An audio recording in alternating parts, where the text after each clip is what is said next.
नमस्कार मित्रांनो, आज मी हेल्दी रेसिपी बनवणार आहे पालक खिचडी। पालक खिचडीसाठी काय काय लागतं, तांदूळ, मुगाची डाळ घेतलेली आहे।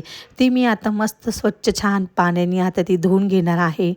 तर मी आज मस्त छान स्वच्छ धुवून झालेली आहे माझी डाळ। आणि आता मी ते कुकरमध्ये तेल घेतलेलं आहे आणि तेल आपल्याला मस्त छान गरम झालेलं आहे। त्यात मी जिरं टाकलेलं आहे, हिंग, थोडीशी हळद झालेलं आहे, तडतडलेले आहे जिरे, आणि मस्त त्यात मी तांदूळ आणि डाळ टाकलेली आहे।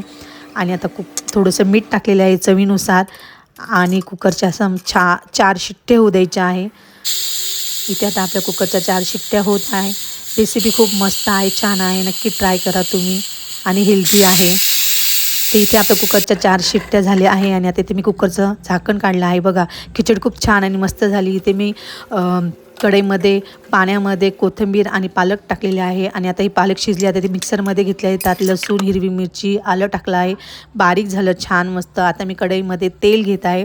तेल गरम झालं, दालचिनी, तेजपत्ता, कढीपत्ता आणि जिरं मी टाकलेलं आहे त्यात। ते थोडंसं गरम झालं तर त्याच्यात कांदा, टोमॅटो टाकलेला आहे, ते छान मस्त परतून झाल्यानंतर हळद, हिंग, लाल तिखट आणि आपण पालकाची जी प्युरी बनवली आहे ती मी त्यात टाकली आहे। थोडंसं जिरा पावडर आणि मीठ टाकलेलं आहे। छान गरम झाल्याने आपली इथे जी खिचडी तयार झालेली आहे ती मी मस्त त्यात छान एकजीव केलेली आहे। बघा, खूप सुंदर आणि छान झाली आहे। आणि तडका देण्यासाठी इथे मी तेल, जिरं, हिंग, कोथिंबीर, कढीपत्ता आणि लाल सुक्या मिरच्या घेऊन मस्त छान गरम केलेलं आहे, आणि मस्तपैकी फ्राय, आणि त्यात थोडंसं लाल तिखट टाकलेलं आहे। आणि हे बघा, आपल्या खिचडीवरती हे टाकायचं आहे। बघा किती छान सुंदर आणि मस्त झालेली आहे रेसिपी। बघा, कलरही खूप छान आलेला आहे, तर तुम्ही नक्की ट्राय करा। वाव, यम्मी, एक नंबर झाली खिचडी, नक्की ट्राय करा।